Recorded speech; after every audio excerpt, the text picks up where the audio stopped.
Então é isso, estamos começando mais um Thundercast Nerdice Além do Alcance. Estamos reunidos aqui, eu, Cláudio Lelé, Link, Guilherme Corne, convidado ilustre para debatermos. Conversando aqui nos bastidores, a gente já viu que ele tem várias camadas a revelar. Nossa, é tipo um ogro, né? É tipo uma cebola que lembra um ogro. É, exatamente. Então, estamos trazendo aqui um episódio muito especial do Thundercast. Esse episódio vai tratar do impacto dos games na cultura e na educação. E o nosso convidado, Guilherme Corne, É formado em desenvolvimento de jogos pela Estácio. Tecnólogo em jogos digitais pela Estácio. Eu sou game designer há mais tempo do que isso, né? Na verdade, mais tempo do que minha graduação. Eu atuo hoje em dia como docente do Senac no curso de design de games, aqui no Rio. Cuido da parte inteira de lecionar o curso, desde arte, programação, game design conceitual, história dos jogos, level design, todas essas disciplinas são abordadas lá dentro do curso. Eu trabalho com a editora Retropunk Publicações, responsáveis pela publicação do Savage Worlds no Brasil. Que é um RPG de mesa. Eles também trabalham com board games e card games, estão implementando mais agora. Mas o foco da editora ainda é o RPG e eu trabalho direto com eles nisso. Já traduzi livro pra eles, já escrevi aventuras oficiais que são publicadas nos livros deles, já fui narrar, fui até pra Curitiba já pra narrar com os caras, pra levar o jogo deles em outros lugares. E eu também tenho um estúdio independente de jogos digitais chamado Existential Emptiness Game Studio, que a gente faz uma brincadeira porque a sigla fica EGS, né? É bem engraçado. como falou no início, várias camadas. Várias camadas. Estamos começando a tirar a primeira. E você tem mais coisas no seu currículo que não são diretamente relacionadas aos jogos. Eu sou roteirista de quadrinhos, formado pelo Impacto Quadrinhos. Eu falo japonês, já lecionei japonês, inclusive, no curso de idiomas durante um tempo. Eu sou músico, acho que é só isso. Tá, quando você aprendeu o japonês, você teve alguma influência de jogos? Ou Muita coisa. Jogos e animes, né, foram uma porta de entrada pra cultura japonesa como um todo, né. Quando eu era mais novo, eu lembro que o meu primeiro videogame foi o Magic Computer. Não sei se vocês conheceram isso. Nossa. É uma parada muito antiga, assim, tipo... Vovô. Cara. Eu tenho quase 30, né? Era um teclado de computador que você ligava na televisão e ele rodava jogos do Nintendinho, o primeiro Nintendo NES. Aqueles... NES, sim. Então foi a época que... Não foi a Gradiente, mas várias empresas tinham uns clonezinhos do NES, exatamente. Tipo... A Magic Computer era um deles. Mas enfim. E aí, na época, o primeiro cartucho que eu ganhei foi do Mega Man 6. Não é o Mega Man X, é o Mega Man 6. E assim, é um jogo japonês. Posteriormente, o segundo cartucho que eu comprei foi do Ninja Gaiden 3. Também os jogos antigos eram muito mais difíceis do que os jogos atuais. Demais. Sejamos sinceros. Os nem tão antigos assim já são... E aí foi indo, saca? Foi indo nessa vibe. Tudo bem, eu comprei o Contra, que é um jogo americano, mas o que eu mais curtia era jogar o Mega Man e jogar o Ninja Gaiden. E eu alugava jogos que eram... Eu aluguei o primeiro Zelda, né? Chama Zelda no Densetsu. Porque era fita em japonês, inclusive. E aí eu ganhei um cartucho de 32 jogos que tinha o famoso Mario. E aí acabou. E todo mundo sabe que esses jogos são japoneses. Daí depois eu ganhei um Game Boy, um Pokémon Yellow. E aí eu comecei a comprar Nintendo World. E aí eu comecei a descobrir que esses jogos vinham do Japão, sacou? Eu comecei a ter essa coisa de, esses jogos vêm do Japão, sabe? E comecei a mergulhar nessa coisa de Japão. E eu comprava revistas de animes que nunca vi no Brasil, mas eu ficava lendo o que acontecia nas histórias, sabe? E aí eu fui nessa coisa de cultura japonesa pra caramba, assim, tipo, muito, muito. Quando eu fiz 14 anos, eu comecei a ver o advento de internet banda larga, né? Eu ainda não tinha um computador na época, mas eu tinha um amigo que tinha um computador e tinha internet banda larga, e a gente assistia Naruto. E aí foi indo, até que eu falei, cara, eu quero morar no Japão. O que eu faço pra morar no Japão? Aí eu comecei a ver o que eu fazer pra morar no Japão, sacou? Aí eu descobri que eu podia ser um diplomata. Eu falei, pô, mas eu não quero estudar relações internacionais. Tipo, você não precisa ter uma formação específica pra ser diplomata. Você tem nível superior e fazer a prova passar. E você precisa saber falar português, inglês, francês e mais um idioma qualquer. Ou português, inglês e mais um idioma qualquer. Agora eu não lembro. Eu falei, saber fazer letras de português, japonês, me formo e vou pro Japão. Só que me decepcionei um pouco com a faculdade, e aí resolvi mudar para a área de jogos, nesse meio tempo. A gente teve uma greve gigante, não sei se eu fiz japonês na UFRJ. Teve uma greve gigante em 2012 e eu fiz um cursinho rápido de 4 semanas de como criar seu próprio RPG. E foi apresentada a teoria de game design, e aí minha vida mudou completamente. Comecei a comprar game design pra vida, assim. Ele é universal. Ele conheceu o RPG. O meu professor de game design é universal, cara. Você tem aula com ele, você não consegue não querer fazer isso pro resto da sua vida. Assim. Daniel de Santana, se você estiver ouvindo isso, estou falando de você. Se estiver entre nós, mande uma mensagem. Manifeste-se. Por favor, não. Bota o copo aí. Bota o copo aí na mesa. Então acho que a gente poderia começar agora abrindo o primeiro tópico, que é a história dos games. Um pequeno resumo, né? Quando é que começou o primeiro jogo? De onde é que veio, talvez, essa ideia? Cara, o ser humano, ele só... É sério, o que eu vou falar parece puxar sardinha pro meu lado, mas não é. O ser humano, tudo que ele faz, ele tenta jogar com aquilo. Tudo que ele cria, ele dá um jeito de jogar com aquilo. Vou dar um exemplo. O primeiro jogo que a gente tem notícia no mundo chama Satnet, ou Satnat. Ele é um jogo de tabuleiro egípcio, ele tem mais de 5.000 anos. Não, ele tem mais de 7.000 anos. São 5.000 anos antes de Cristo. Então, assim, contam-se as histórias que era um jogo sobre disputa de poder e sobre o caminho após a morte do faraó. Assim, Pessoal jogando Yu-Gi-Oh! Né? E assim, tudo que você vê sendo criado, aquilo vira jogo de alguma forma. Eu vou dar um exemplo pra vocês. Vocês conhecem um jogo chamado Risk. Vocês talvez conheçam ali pelo nome que saiu do Brasil, que é o War. Tem o Risk agora também. Agora tem o Risk original. No caso, a empresa brasileira pegou, deu Ctrl-C, Ctrl-V no War, no Risk e criou o War. Sim. A Estrela Então, fez War, isso com tudo. ele é um jogo de, se eu não me engano, 1970 alguma coisa, 1960 alguma coisa. Eu não vou lembrar o período correto. Mas ele é um jogo do período da Guerra Fria. E ele é um jogo sobre guerra, sobre dominar território, sobre alcançar os teus objetivos. Então, tipo, o contexto histórico em que você tá move o jogo em que você está. Outro exemplo, o jogo da vida. Todo mundo conhece esse jogo de tabuleiro, né? Tem uma característica muito interessante no jogo da vida em comparação com os outros jogos. Ele não usa dados, certo? Ele usa aquela rodinha. Tem motivo. O jogo da vida é um jogo de 1800 e alguma coisa, a primeira edição dele. E naquela época jogar dados era considerado ser pária da sociedade. Só os pobres jogam dados. A galera de dinheiro não joga dados, já joga cartas. Então, como é que eles criaram a aleatoriedade do jogo? Botando a paradinha na... E qual é a função do jogo da vida? Você é um homem. Ou uma mulher. Não. A versão original do jogo, você é um homem que arruma um emprego, trabalha, arranja dinheiro, casa e tem seus filhos. É um reflexo da sociedade de 1800. Os sistemas padrões da sociedade no Exatamente. mundo. É por isso que eu detesto o jogo da vida. Não, hoje em dia ele é datado, mas na época que ele lançou, ele retratava a realidade. E aí você pensa um moleque de 7 anos que cresceu jogando isso. Qual é a visão que ele tem do que é vida? Próximo exemplo. Não vou jogar jogo da vida. Por que mais um motivo pra eu dizer pra você por que tudo que a gente faz vira jogo. Existe um jogo que a gente conhece como Banco Imobiliário, mas o nome original é Monopoly. Certo? Minha cabeça desde o War, porque eu conhecia o War e eu achava que Risk era uma cópia. Eu preciso me retratar. War é de 1940 e alguma coisa, no auge da guerra. O jogo que trata de Guerra Fria e descobrir as coisas é o Clue, que a gente conhece como detetive. Que é exatamente aquilo. Alguma coisa acontece e você tem que investigar as coisas. Plena Guerra Fria, não preciso explicar mais contexto. Por fim, Monopoly. Monopoly é um jogo sobre você aprender a administrar o seu dinheiro para não falir, correto? Ele é um jogo americano de 1930. O que aconteceu em 29 mesmo? Eu acho que foi a crise, não foi? O que você tinha que ensinar as pessoas posteriormente?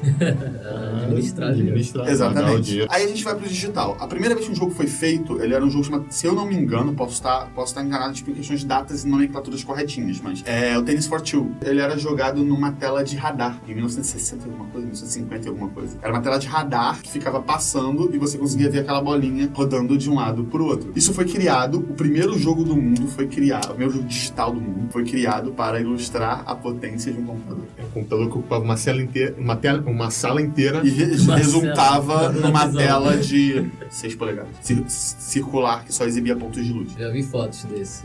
É fantástico. Tipo, são um dos meus sonhos seria você jogar um negócio desse. Esse Tennis for Two, ele veio antes do Pong, eu acho. Pong é uma derivação do Tennis for Two. Porque o Pong você já tem as raquetes, o Tennis for Two você não tinha, você só mexia nas paradinhas, a bolinha ia. Era só uma bolinha indo de um lado pro outro. Porque era só isso que aquela tela conseguia mostrar, porque era a mesma coisa que o ponto na localização de um radar de alguma coisa. E posteriormente, tudo que você faz, você reverte o processamento em jogos pra provar que aquilo é potente. Os primeiros jogos de computador, eles vêm pra provar que ele é potente porque ele roda aquele jogo. Aí, posteriormente, foram criados os arcades. Foi uma febre no final dos anos 70 e 80, totalmente durante todos os anos 80. A gente conhece muito como fliperama. Fliperama, né? Os arcades são as máquinas grandes como um jogo só. Aí a Atari foi lá e falou assim, se eu levar isso pra casa do coleguinha. Aí ela criou o Atari 2600, que foi o primeiro videogame de você jogar em casa. Assim. Primeiro também que você tinha um cartucho com cada jogo.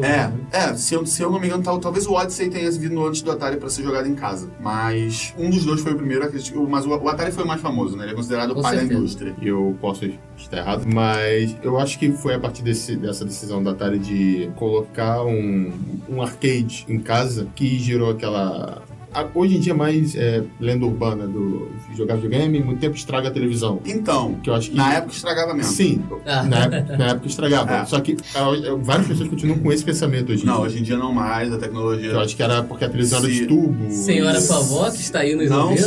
Não só de tubo. Desde o Super Nintendo. Desde que você começou a conectar o videogame com cabo AV, ele já não estraga mais a televisão. Porque ele vai entrar com o seu videocassete. E se você for parar pra jogar videogame, vai estragar a televisão. Ver videocassete demais estraga a televisão.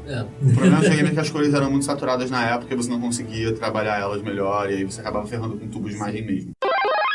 Daí a Atari, ela fez um boom no mercado, tipo, foi a vez que uma parada mais deu dinheiro, assim, pra contar. E isso saturou o mercado. Saturou o mercado e a Atari ficou arrogante. Daí a Atari foi comprada pela Warner, a Warner queria fazer o jogo do ET, a Atari fez o jogo do ET em 5 semanas, o jogo é uma porcaria. Que tinha que lançar no Natal daquele ano, né? Exatamente. Tem um documentário sobre isso se vocês estiverem interessados. Eu acho que chama Atari Game Over. Acho que é nesse documentário, ou ouvi em algum vídeo do YouTube, que tem um local, acho que nos Estados Unidos tem onde várias eles enterraram, um aterro sanitário cheio de fitas de ET. Não só de ET, porque aquilo afundou completamente. Sim. Acho que os jogos lançados depois de ET também estão lá enterrados. Pra você ter noção, nenhum varejista queria comprar alguma coisa chamada videogame. Os varejistas não compravam se tivesse videogame. E aí veio a Nintendo. A Nintendo, ela raciocinou que as pessoas gostam de jogar porque elas se identificam com personagens. Então ela criou o Mario. Canador. Exatamente. E o que ela fez? Como é que ela fazia pra vender o videogame dela? Ela não dizia que era um videogame. Ele era Nintendo Entertainment System. O sistema de entretenimento da Nintendo. No Japão era o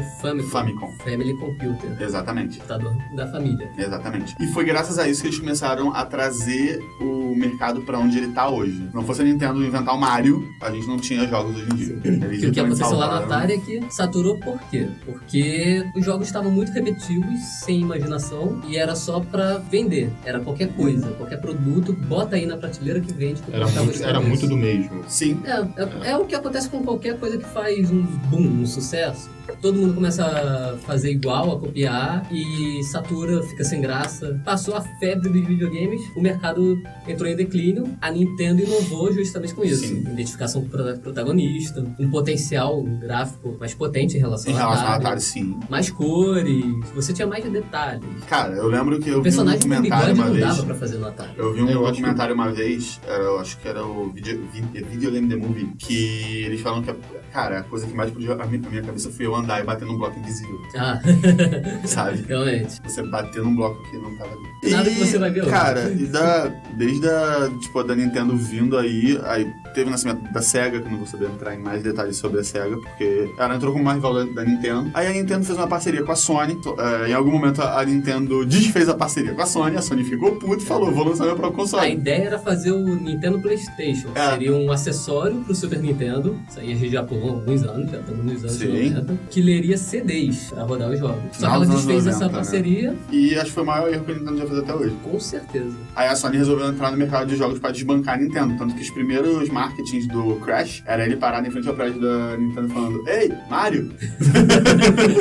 Olha esses gráficos! E aí ele levantava a paradinha e ficava mostrando... Pra contextualizar, a Sony lançou o PlayStation, tirou o Nintendo do nome, lançou o PlayStation como um console independente, e Crash foi mascote do console na época. Assim como o Mario é o mascote da... Concorrente direto do Mario. E pra vocês entenderem a questão de gráficos, né? Até então a Nintendo só tinha o Super Nintendo, que ele é um jogo de gráficos 2D, você ainda não tinha o 3D no jogo, né? Era mais parecido com essas animações, tipo desenho animado mesmo, aquela coisa bem 2D. E o PlayStation, ele já veio com lendo CD, capacidade de passar filmes, se você colocasse o CD de VCD nele, ele rodava, tocar CD de música, e os gráficos dele eram em 3D, ele suportava gráficos 3D, ou seja, uma terceira dimensão, como as animações da Pixar, tipo Toy Story, etc. E isso foi um belo tiro na indústria. Paralelamente a isso, a Microsoft estava vendo a galera jogar. Eles não queriam, não fizeram computador. O computador não foi feito pra jogar. Olha, mais uma vez eu volto a dizer, a pessoa pega as coisas e vai virar jogo.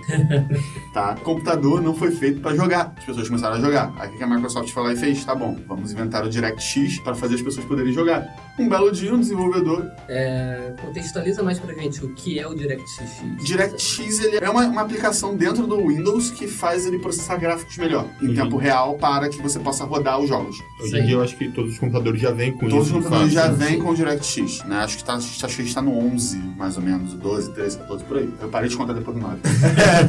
E que quando a Sony veio a lançar, aí a gente já tá dando um salto pros anos 2000, começo dos anos 2000. A Sony veio lançando o PlayStation 2, foi um dos consoles mais vendidos do mundo, e se a gente fosse fazer um ranking de qual é o melhor console da história, ele tá lá em cima. Não vou dizer que seja o primeiro, mas ele está lá em cima. A Nintendo teve uma boa experiência com o Nintendo 64, mas estava tentando melhorar as mídias dela para poder alcançar a Sony, porque a Sony deu um salto à frente. Entrou um cara no escritório da Microsoft e falou: ei, se a gente colocasse o DirectX dentro de uma caixa? E aí surgiu o primeiro Xbox. Exatamente, é Direct Xbox. É o nome original do projeto. Aí eles só tiraram o Direct e virou o Xbox. É um X por causa do DirectX. E aí a Microsoft entrou no mercado de consoles também, com nada mais, nada menos do que um computador dentro de uma caixa feita só pra você jogar. Resumindo muito que é o Xbox. Eu acho que até hoje o Xbox é assim. Né? Provavelmente ele ainda é assim. Mesmo porque aí a gente dá mais um salto nas gerações, pra geração que a gente considera atual ainda, porque muita gente ainda joga no PlayStation 3 e no Xbox 360, então ainda é uma coisa muito palpável pro público brasileiro. O PlayStation 3, assim, ele foi o último videogame que saiu com potência de processamento maior do que os computadores da época. Depois disso, a indústria de computadores para jogos começou a alavancar muito, né? E aí agora os consoles eles ficam até um pouco atrás em relação aos computadores. Mais ou menos aí que a gente pode dizer que videogame se tornou um boom ainda maior, Com certeza. Agora o videogame tá em tudo. Muito mais nos computadores. Surgiu o termo PC Gamer, né? Sim. Não só isso. Nos celulares. O iPhone foi criado para você mandar e-mail, receber e-mail, entrar na sua conta bancária, fazer conferências e essas coisas, correto? E o que as pessoas fazem com o celular, com o iPhone, com o smartphone? Elas jogam. Também. Mas elas jogam, né? Sim. E isso é mais uma prova de que tudo que a gente tem, a gente transforma isso em jogo. Né? Mas a partir de qual momento que os jogos começaram a influenciar na cultura, ajudar na educação? Já centrando no nosso tema principal de hoje, né? Então, aí a gente tem que olhar dependendo de que época a gente tá falando. Vamos assim, olhar assim. O primeiro, o que deu o gatilho, assim, foi o gatilho. Todos os jogos, eles sempre auxiliaram na educação de alguma forma. Foi por isso que eu usei os jogos de tabuleiro como contexto histórico. Todos eles estavam sempre presentes de alguma maneira. Por quê? Porque a educação precisa de um elemento lúdico, jogos são elementos lúdicos, e graças a esse elemento lúdico você facilita a aprendizagem, etc. Não importa qual seja o elemento lúdico, a sua não se destoa daquilo que você quer. Então, se você está tendo uma aula de finanças e você coloca as pessoas para jogar Monopoly, elas vão entender mais de finanças. Se você está tendo uma aula de história e você coloca elas para jogar Assassin's Creed, elas vão ter um conhecimento melhor daquele assunto. É um exemplo prático da coisa. Exatamente.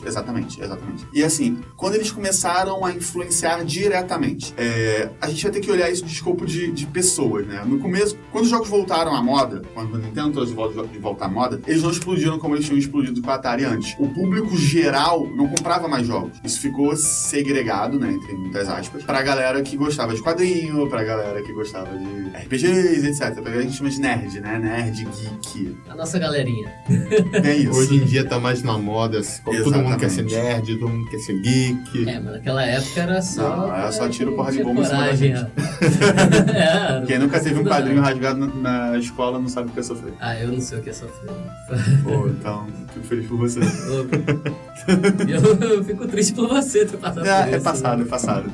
Enfim, aquela galera que jogava na época, ela já era influenciada. Então, se você for pegar, por exemplo, a galera que começou a jogar Legend of Zelda, o primeirão, do Nintendinho, aquela galera, ela provavelmente vai buscar referência daquilo em algum lugar. Ela vai pro quê? Ela vai pro jogo de tabuleiro, ela vai pra um RPG. Por sua vez, o RPG em si é uma mídia que busca muita leitura, ele engrandece muita leitura da pessoa, porque é um jogo que é apresentado na forma de livros, com referências. Bom contextualizar o RPG, pra quem tá ouvindo. A sigla significa Role Playing Game, que traduzindo... Jogo de interpretar papéis. Isso, um jogo de interpretar papéis é um faz de conta, simplificando a coisa. O livro traz as regras, as histórias daquele mundo, as características. Basicamente, a história não passa numa televisão, ela passa na sua cabeça. Exatamente. Isso. Você entra na cabeça da pessoa que está narrando a história. Você faz parte daquele mundinho. Um dos jogadores assume o papel de mestre, ele vai guiar como a história. Um contador de história, sabe? Ele é o narrador da história, só que essa história é interativa, porque cada jogador tem um papel, um personagem que interage com aquele jogo. É basicamente um teatro que ninguém assiste. É um teatro de improviso com regras, isso, onde exatamente. A plateia são os próprios jogadores. E as decisões são feitas a partir de rolagens de dados. Sim, quando você tem dúvida de alguma coisa, normalmente os dados entram em jogo pra resolver. E aí, posteriormente, você tinha jogos que vinham de filmes. Filmes também são uma forma de propagação de cultura, então... eu nunca assisti lá o filme do Terminator, mas eu joguei o jogo do Terminator. E aí, esse jogo tem um filme, né? Eu vou assistir o Terminator. Aí você vai assistir o Terminator do Futuro. E assim sucessivamente, até que hoje em dia, com a propulsão, né? A expansão dessa coisa da cultura geek, hoje em dia a gente tem filmes de quadrinhos sendo bilheterias recorde no mundo, né? Isso se tornou mais viável. E foi mais ou menos quando a gente começou a ter jogos que exploram coisas mais interessantes pro nosso lado também. Tipo, a Nintendo lançou um jogo faz um tempo chamado, acho que é Surgeon Simulator, não é? Que é o que você... É pra computador, né?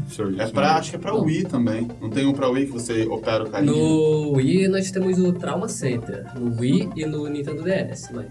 Mas de qualquer forma, você já tem um jogo de você opera as pessoas no jogo, né? No Nintendo DS, que é um aparelho, ele é dobrável. Esse negócio de áudio tem que descrever é complicado.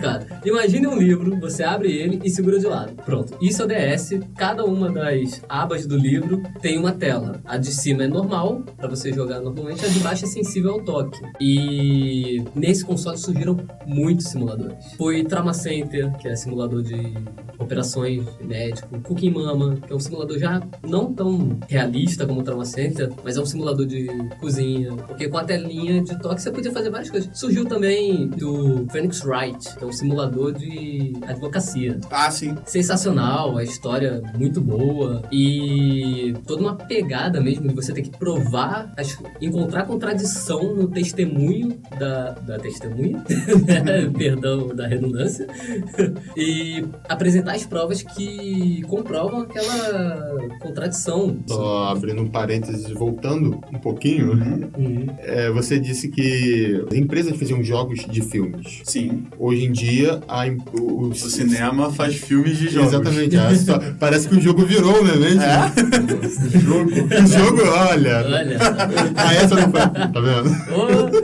Mas isso quer dizer que isso só prova como o videogame é bem mais influente do que a gente imagina, né? Muita coisa. Muito mais do que a gente tem noção, assim. Você quer saber o que é... Vou dar um exemplo, assim, talvez seja um pouco contraditório com muitas pessoas. Você já ouviu falar de esports, tá? Sim. O esporte eletrônico. Vocês têm noção que... Basicamente, só explicando... Sim. São jogos de computador jogados competitivamente. Como se fosse o futebol, tem campeonato de futebol, só que não, tem campeonato de jogo digital, eletrônico. Exatamente. Aí ganhou a terminologia eSports porque tá tomando uma proporção. Sports, isso. Né? E ganhou essa terminologia, adicionou o esportes ao Electronic, porque ganhou uma proporção tal que hoje em dia tem times com patrocínio. Pra vocês terem uma ideia, na final de League of Legends de 2015, eles lotaram o estádio do Palmeiras. Aí, estádio do Palmeiras lotado pra assistir nego jogando. Exatamente. E a partir do ano que vem, o Flamengo tem um time oficial de League of Legends. Ou seja, você tem organizações investindo nisso com peso. E isso também é videogame. Isso não deixa de ser videogame. Só é um dos primeiros... a pegada profissional.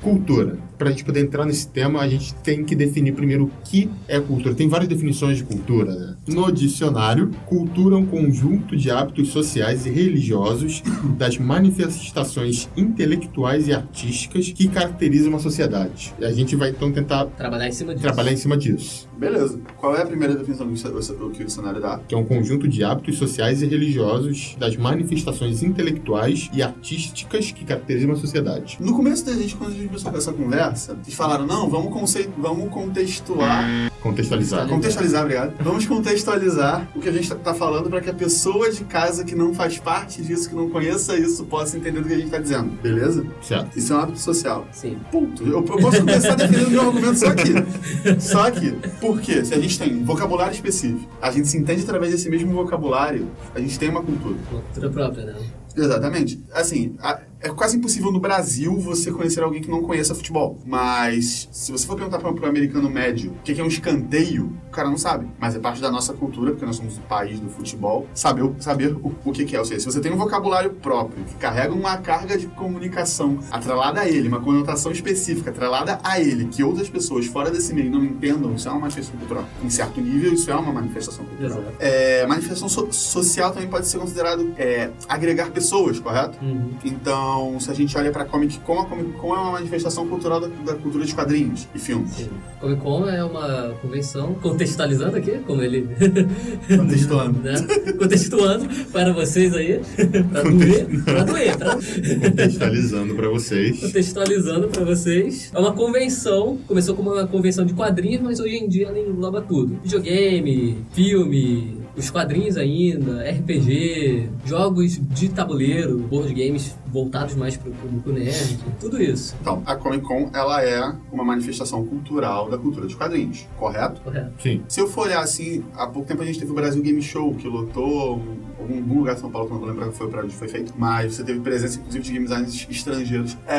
O Brasil Game Show, ele é uma prova de que as pessoas se convergem em volta dessa cultura de jogos, certo? Se não ele, a gente pode falar da E3, a maior convenção de jogos do mundo, que acontece normalmente em maio, em Los Angeles, na Califórnia. Isso. E se a gente quiser olhar, inclusive, para jogos de maneira geral, e não só para os digitais, a gente tem em agosto a Gamecom, a maior convenção de jogos analógicos do mundo, com jogos de tabuleiro em que você joga em pé, de tão grande que é o tabuleiro que eles colocam. Nossa. Você joga literalmente andando no tabuleiro. Então, se você tem um evento que marca um ponto de encontro para essas pessoas, você tem uma manifestação social de cultura. Futebol, você vai ao estádio assistir o jogo. No basquete, você vai ao estádio assistir o jogo. Se você tem a cultura de música, você vai até o local assistir um show. Às vezes no estádio também. Às vezes no estádio também, às vezes naquela roda de samba do barzinho do lado da sua casa. Porque Sim. não, aquilo também é manifestação cultural do samba. Na verdade, mais ainda do que você ter Rock in um... Rio, vendo de casa mesmo. Você também tá, de certa ligado forma, mesmo, sim. Tá ligado mesmo. Entendeu? O Rock in Rio é uma manifestação de cultura musical. Não só de rock, Não como só de as rock, pessoas porque acham. o Rock in Rio é a marca, né? Então ele é uma manifestação de cultura musical. Se isso acontece, eventos de jogos são uma manifestação da cultura de jogos. Se a cultura se manifesta, quem pode dizer que ela não existe?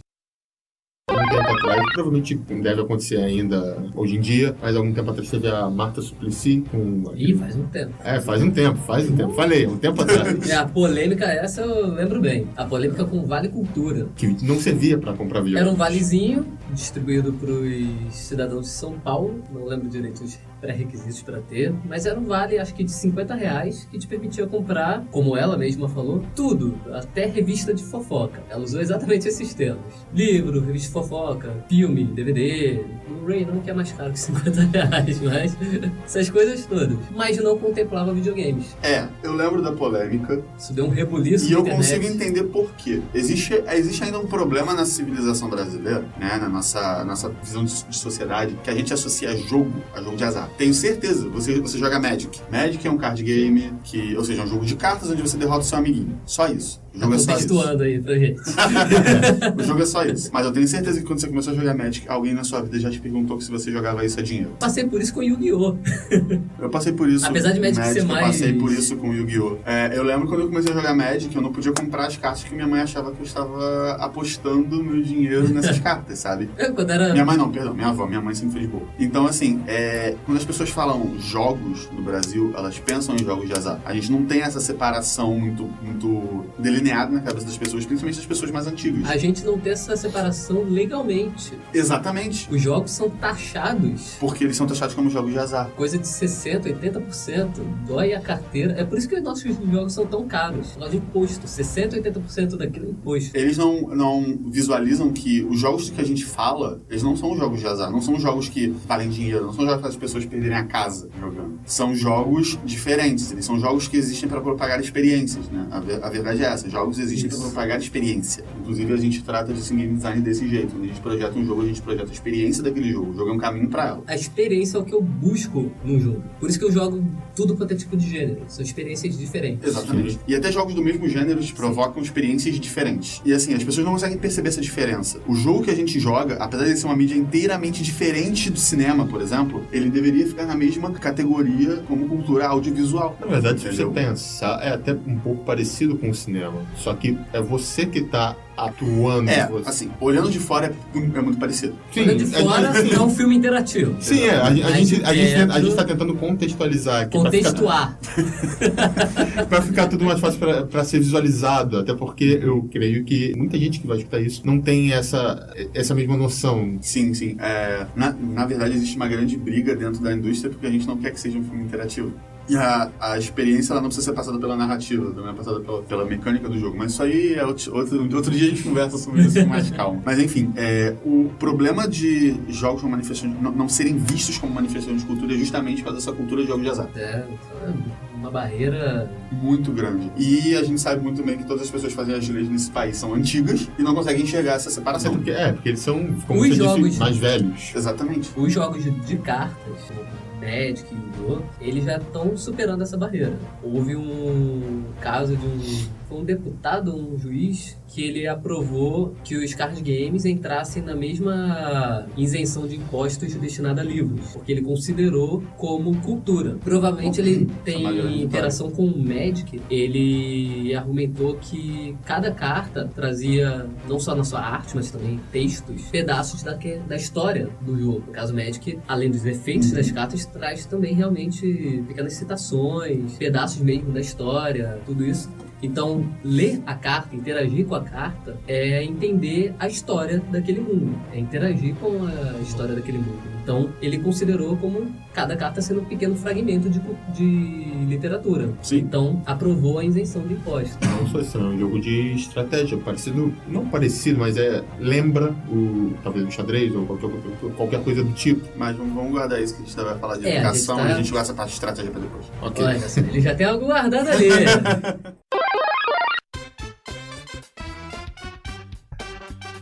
Então, agora que a gente já falou um pouco sobre a cultura, os jogos na cultura, nós pedimos algumas perguntas. E são dúvidas que creio que seja da maioria das pessoas. Isso, então o nosso convidado, Guilherme Corner, vai responder. Para começar, a pergunta de Pedro Rogério, estudante de engenharia de 23 anos. Você acha que os jogos eles têm uma influência negativa ou positiva com relação à violência, por exemplo? Tem muita gente que pensa que jogos trazem a pessoa para ter práticas mais violentas, para serem pessoas mais violentas, ou você acha que na realidade não, as pessoas já são violentas e os jogos eles na realidade ajudam as pessoas a terem hábitos menos violentos, ou eles têm outros aspectos que são muito mais positivos e esse aspecto negativo nem sequer existe?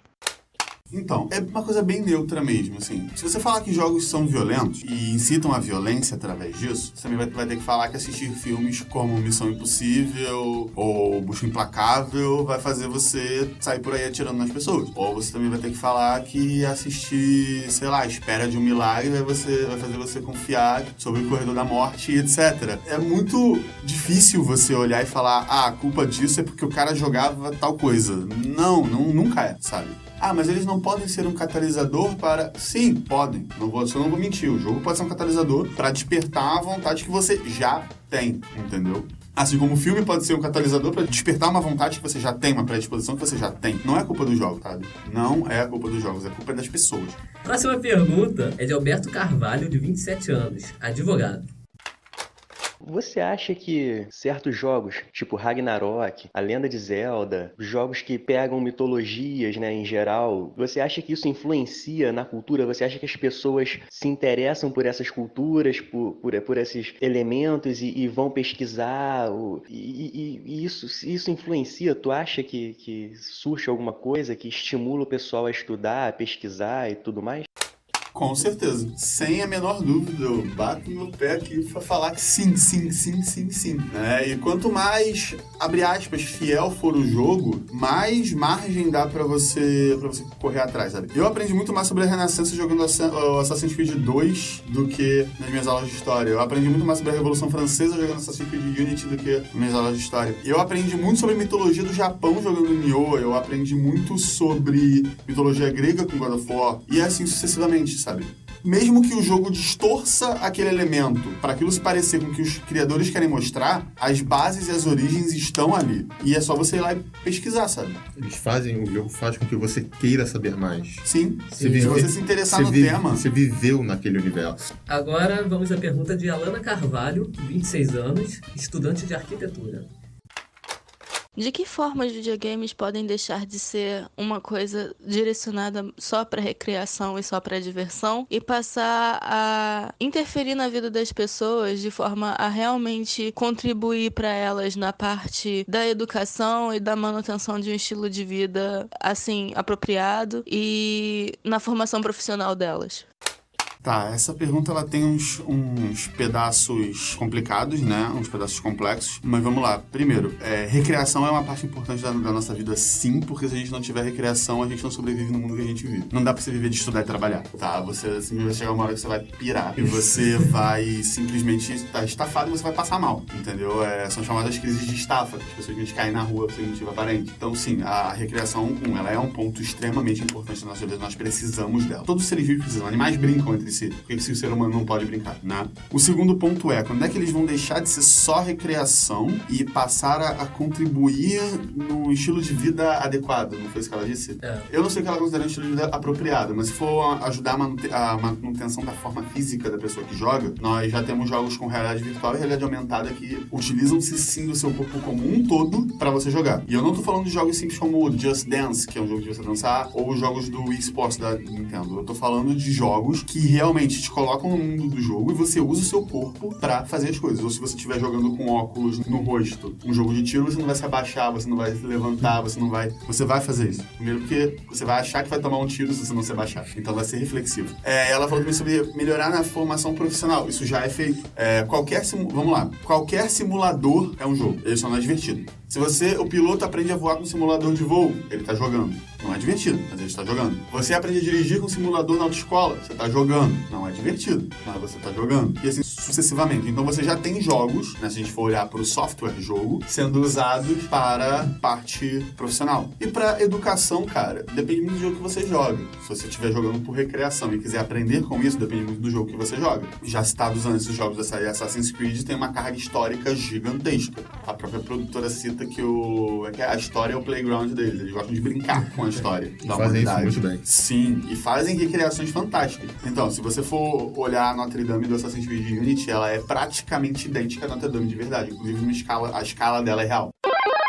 A próxima pergunta é de Fernanda Tavares, fotógrafa e jornalista de 26 anos.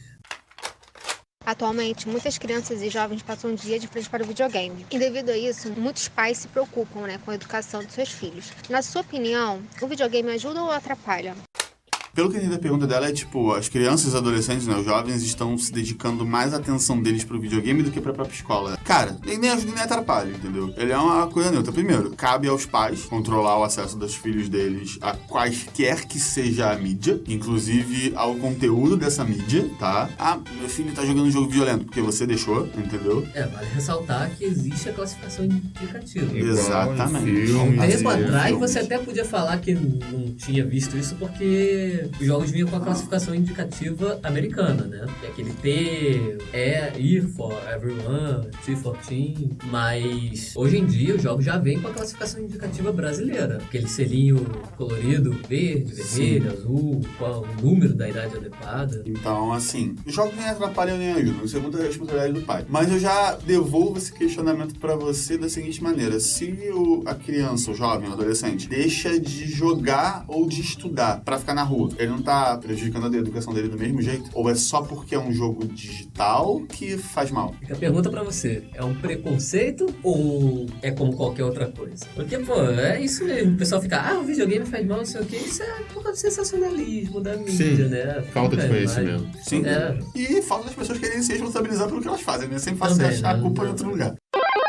A próxima pergunta é de Bruna Xavier, estudante, 17 anos. É notório o poder dos jogos na sociedade moderna, podendo eles até serem uma plataforma auxiliadora na educação. Mas você acha que algum dia eles vão quebrar as barreiras da limitação física, por exemplo, e serem mais inclusivos? Assim, é muito difícil entender que tipo de inclusão ela tá citando. Porque a gente pode falar da inclusão na questão social do LGBT. Obrigado. Eu me perco na ordem das letras, tá, gente?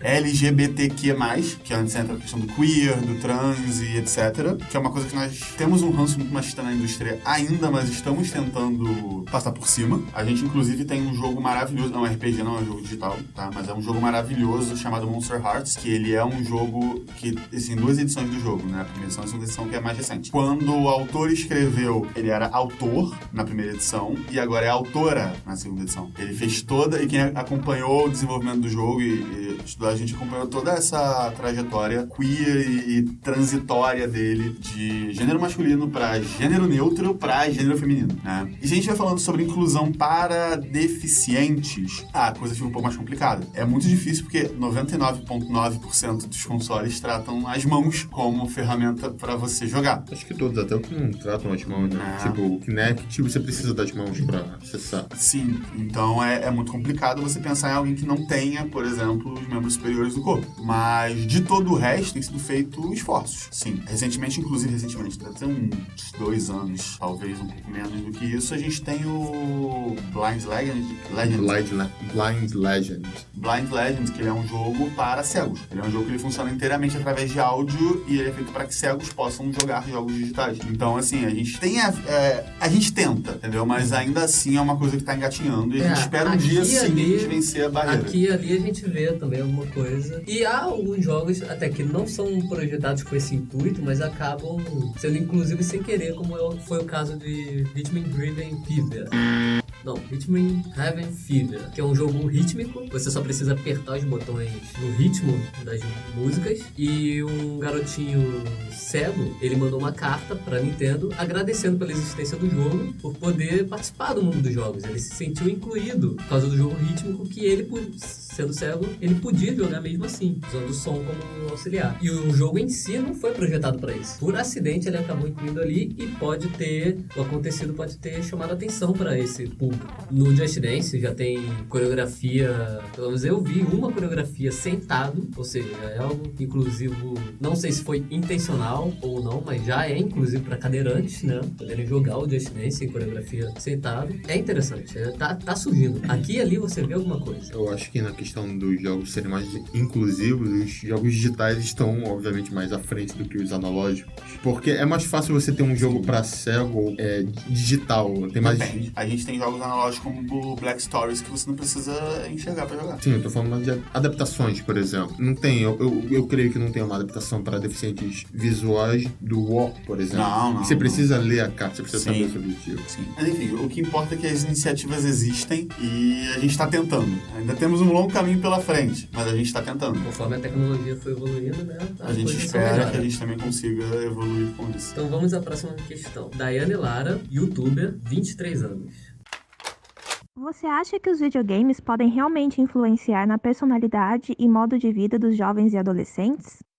Com certeza. Assim como os vídeos dela influenciam na personalidade de crianças e adolescentes, assim como os vídeos do Felipe Neto influenciam na personalidade de crianças e adolescentes, assim como a novela das 8 influencia, da mesma forma que qualquer outra manifestação cultural vai ter o poder de influenciar crianças e adolescentes. Os jogos não se destoam disso, eles só são mais atrativos. Mas o poder que eles têm é o mesmo. Depende da pessoa, né? Exatamente. Tem gente que compra o videogame mais caro do mundo pra jogar o mesmo jogo que é o futebol, entendeu? Essa pessoa ela não vai ser influenciada por um jogo como The Witcher, por um jogo como Assassin's Creed, por um jogo como God of War. Outras pessoas vão. Vai depender muito do gosto da pessoa e do quanto ela vai se deixar gostar daquilo que ela tá vendo. Se ela gostar, ela vai ser influenciada, ponto. Que é assim que funciona.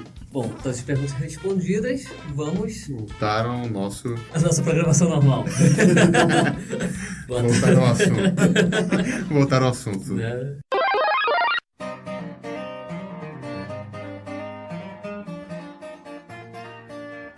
Vamos lá, então agora a gente vai falar sobre os jogos na educação.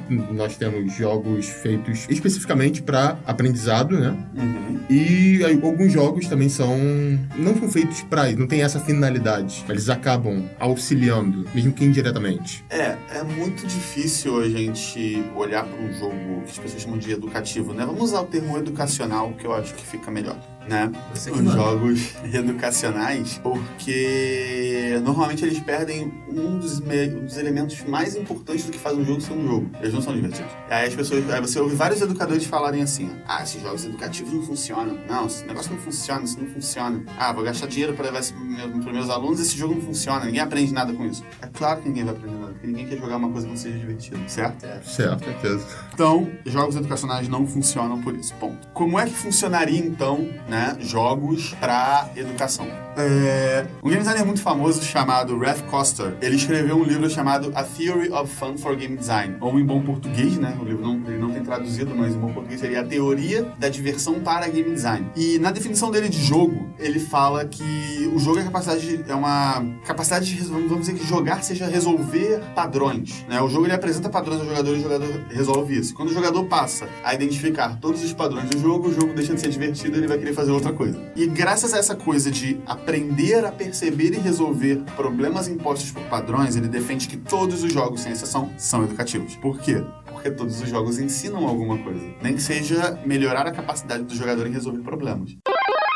Vocês conhecem um jogo que foi muito famoso no final dos anos 2000? Chama Guitar Hero. Ah, sim. Sim. Guitar Hero, né? Todo mundo conhece esse jogo. É um jogo onde toca-se a musiquinha e você fica apertando os botões ou numa guitarra feita pro jogo ou no próprio controle do PlayStation 2 pra acertar o tempo daquilo. Vocês têm noção de quantas pessoas que jogam Guitar Hero têm reflexos melhores do que as pessoas que não jogaram? Deve ser absurda a diferença. Não chega a ser absurdo porque nós somos seres humanos, nós temos um reflexo que tá muito bom. Mas existe uma velocidade em reconhecer padrões e reagir a esses padrões nas pessoas que jogaram esse jogo por muito tempo. Porque o que você tinha que fazer era literalmente, ela vem um padrão de cores e uma ordem para essas cores e você tem que acertar elas em tempo. Né? Jogos de dança como Pump ou Dance Dance Revolution, que são jogos muito famosos em fliperamas, né? Aquele jogo que você vê as pessoas dançando em cima de um tapete especial, segue o mesmo princípio. Então sim, a pessoa recebe uma certa agilidade. No caso deles são as setas que vão subindo no ritmo da música. Exatamente. E você tem que pisar no botão do tapete, equivalente à seta, no momento exato que ele passa na barrinha lá. Então, tipo, sim, jogos são padrões. A gente vai deixar de ter um padrão nos jogos quando a inteligência artificial tiver evoluído o suficiente para que ela pense sozinha como é que ela vai reagir àquela situação. E aí vamos todos morrer.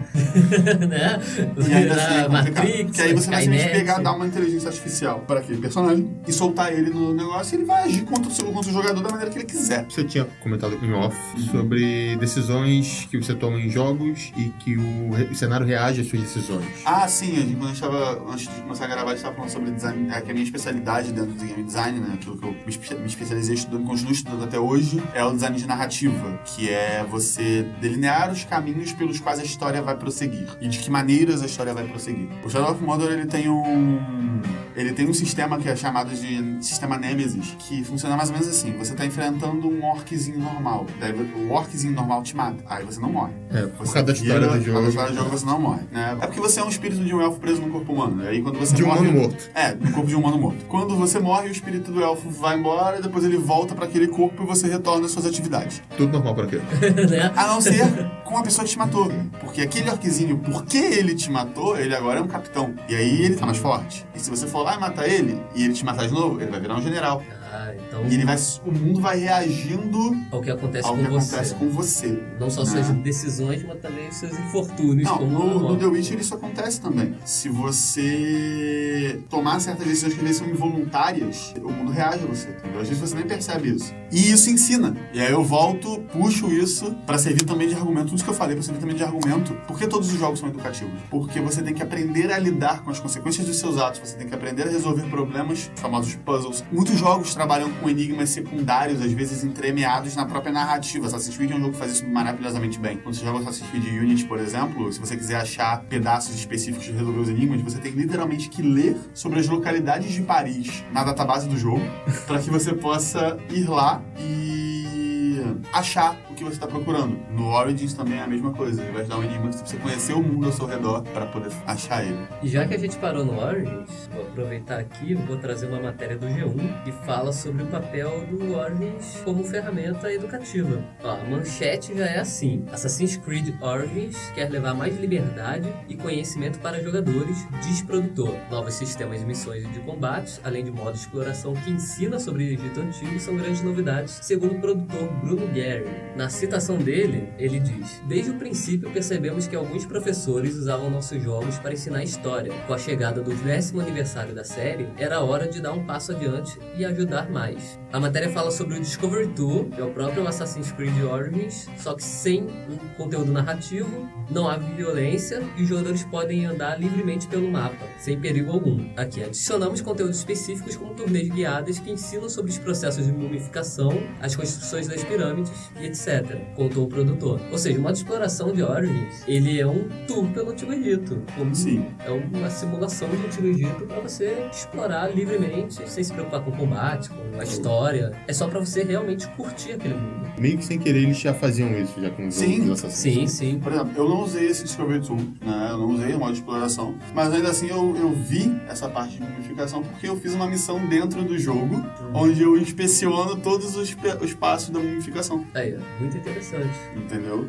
É como o Lelé falou, os Assassin's Creed anteriores você já aprendia muito sobre história. Só que é interessante a visão do desenvolvedor fazer isso propositalmente, né? Ter um modo voltado pra isso. Eles já perceberam que... Eu adoraria que voltasse lá no Assassin's Creed 3 e me desse um modo assim pra eu ver a vida dos nativos americanos. Sim. Nossa, sim. O pouco que eu vi ali, eu fiquei apaixonado. Eu queria muito que fizessem isso com Assassin's Creed Black Flag. Eu queria ver os piratas ali, Eu sabe? tenho que jogar o Black Flag ainda. A minha maior diversão, por várias vezes fazendo trabalho de faculdade, eu ligava o Black Flag, deixava meu navio andando pra frente, PNG com um elástico no controle. Deixava ele andando, aleatoriamente pra frente, só pra ouvir a tripulação cantar cantiga de pirata. Que legal. Mas é muito bacana. É aquele lance que você mencionou da experiência. Exatamente. A experiência de um jogo é algo surreal. O que a gente quer passar sempre nesse projeto, um jogo é uma experiência, sabe? E mais uma vez, se eu não me engano, o filósofo inglês chamado John Hughes, ele alega que só se aprende alguma coisa quando se experiencia ela. E os jogos são maneiras de produzir experiências. Logo, eles são potencialmente a forma definitiva de aprendizado. Eles são educação, eles são principalmente potencializadores. Não só o Assassin's Creed, que a gente exatamente. Não é só ele. É que ele faz isso com tanta maestria. Ele faz isso de maneira... É justamente pelo fato dele abordar a história, a nossa história, né? Sim. Que a gente usa ele como exemplo. Mas você pode aprender, ter sua experiência com qualquer coisa. Sabe? Jogo de aventura espacial pode te ensinar. Tem um jogo indie chamado Kerbal Space Program, não é isso? Isso. Ele é fantástico pra te ajudar a aprender física. Você tem que montar sua base espacial, entendeu? Muito bom. Os jogos da série SimCity, eles necessitam de um certo nível de administração. Até The Sims necessita de administração. Até o joguinho de fazenda que você joga no celular necessita de um nível de administração. Exatamente. E não vale roubar do amiguinho, tá? É feio. Você vai roubar a coisa dos outros. Não façam isso. Se qualquer um aí que tá ouvindo joga um joguinho desse no celular, você já tá aprendendo alguma coisa básica de administração. Sim. Já tá tendo uma Por mais que seja de uma maneira bem lúdica e diluída, você tá aprendendo. Alguma noção você tá pegando ali. Tem mais uma notícia que a gente encontrou aqui do jornal Dia a Dia. Esse aí mesmo, que vocês nunca ouviram falar, mas nem eu. É um jornal, é um veículo de comunicação, vamos apoiá-lo. Mas então, eles entrevistaram um psicólogo, de nome Augusto Jimenez. Ele é psicólogo da rede Minds, e ele listou 5 motivos para os pais e gestores educacionais apoiarem o uso do videogame dentro e fora da sala de aula. O que talvez até responda um pouco a uma das perguntas, que era se influencia na educação, sim. Os pais se preocupam. O primeiro dos 5 motivos as profissões digitais são as que mais empregam no país e no mundo. Olha, a gente sabe que os jogos estão indo na contramão da crise, e isso é verdade. Há um crescimento grande no mercado, há uma tendência da sociedade a se virar para o lado digital, né? Está vindo cada vez mais forte. Então, é comum, sim. São as que mais empregam, sim, ok, mas profissionais capacitados. E a gente ainda não tem uma formação aqui nesse país que se equipare a alguma formação lá de fora. Lá, o estudo de jogos vem vindo há muito tempo, assim. A gente tenta trazer quanto mais próximo do que a gente acha lá fora, ao menos onde eu leciono, mas ainda tá engatinhando, né? O estudo de jogos ainda tá engatinhando. Então, a qualificação profissional para essa empregabilidade toda ainda é um empecilho. O segundo motivo que ele aponta jogar videogame eleva a atenção visual das crianças. Sim. Foi o que você falou também do Guitar Hero. Questão do reflexo, sim. O terceiro motivo que ele aponta aguça o instinto de investigação. Sim. Hoje em dia está sendo perdido, né? Porque os jogos estão te dando tudo que você quer na sua mão. É só pagar. Não, nem só isso. Os tutoriais te mostram tudo, sabe? Você não tem que achar mais o caminho por conta própria. E tem essa falha no Assassin's Creed, que a gente tá só falando bem do Assassin's Creed, mas vamos falar um pouquinho mal. Sim, a Vision é terrível. Não, eles falando, se encontre fulano. E aí eles colocam uma área verde do mapa delimitada, vai nessa área, se ativa essa visão de águia, que fica tudo uma cor um pouco mais diferente, e o alvo vai brilhar. Vai ter... ainda é assim no Origins também, só que é um pouco diferente, né? Você voa com uma águiazinha, né? Sua visão de águia é uma águia literalmente voando no mapa. Só que fica uma espécie de alvo amarelo e você tem que ficar procurando o alvo. E você vai se guiar porque ele vai ficando menorzinho e o som. Às vezes é chato de achar. Às vezes o alvo tá de bagatela, você não consegue ver. Mas ainda é, tipo, você tem muito. Mas sim, se você for comparar com jogos anteriores como Mega Man, Mario, Sonic, filho, a gente larga num canto da tela e você vai. Se vira. E você vai. O quarto ponto é estreita laços entre pais e filhos. Desde que eles joguem juntos. Eu acho que isso não acontece tanto, né? Talvez com a nova geração agora. Provavelmente a geração que tá nascendo agora vai passar por isso mais do que a gente passou. Sim. Em sua maioria. Mas é uma verdade. Na verdade, assim, estreita laços entre pessoas que jogam juntos. Ponto. Não só pais e filhos. Não só pais e filhos. Você tem muitas porque amizades feitas assim. Ele tá se direcionando aos pais, né? Sim.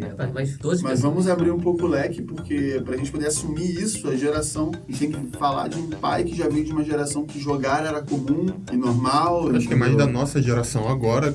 Só que a galera tem 30 e poucos anos, aí até os 35, ok. Nossos filhos, né? Sim, eu acho que todo mundo nessa sala aqui pensa em já jogar um jogo que gosta com o seu filho. Eu não posso fazer de outro jeito. Meu filho vai ser filho de game designer. Né? Cara, a casa dele vai ter pecinha pra tudo quanto é lado, porque eu tenho pecinha pra tudo quanto é lado em casa. E o último ponto, videogame não é sinônimo de sedentarismo. Não, claro que não. Se você alegar que videogame é sinônimo de sedentarismo, você alegar que televisão é sinônimo de sedentarismo. Talvez as pessoas que falam que é sedentarismo se baseiam nos jogos que você fica realmente parado, controles, Não, ok. Mas é tão sedentarismo quanto televisão. Sim. É o princípio mesmo. Inclusive, o videogame pode ser menos sedentário que jogos de esporte com movimento. Sim. Como é o caso do Wii Sports. Você tem que se movimentar pra jogar boliche. O Just Dance.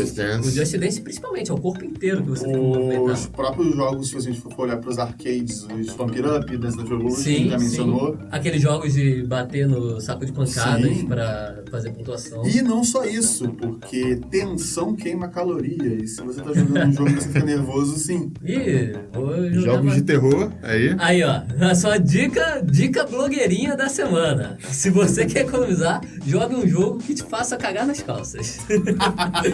É a dica, fica aí. Mas tem um estudo que fala que ver filmes de terror ajuda a queimar caloria. Olha só. Por causa da tensão e adrenalina.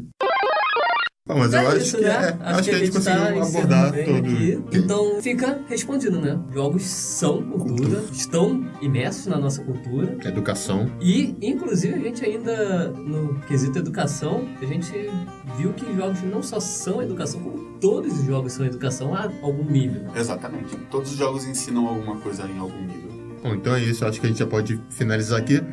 Faz uma despedida em japonês. Pra encerrar. O descaracema deste né? Yoroshiku onegaishimasu. Agora traduz pra gente. Eu disse obrigado pelo esforço. E esse Yoroshiku onegaishimasu pode ser algo como eu conto com vocês. E tipo, tamo junto. E isso assim. Vai significar possível. Então é isso. Então é isso. Mas é sempre contando com a pessoa que tá ouvindo, entendeu? Tipo, tamo junto. Saquei. Então é isso aí, gente. Finalizando Fechou, mais. meu irmão. É tipo isso. Finalizando mais um Thundercast. Finalizando o Thundercast, Nerdice Além do Alcance. E vemos vocês na próxima. Até mais. Até.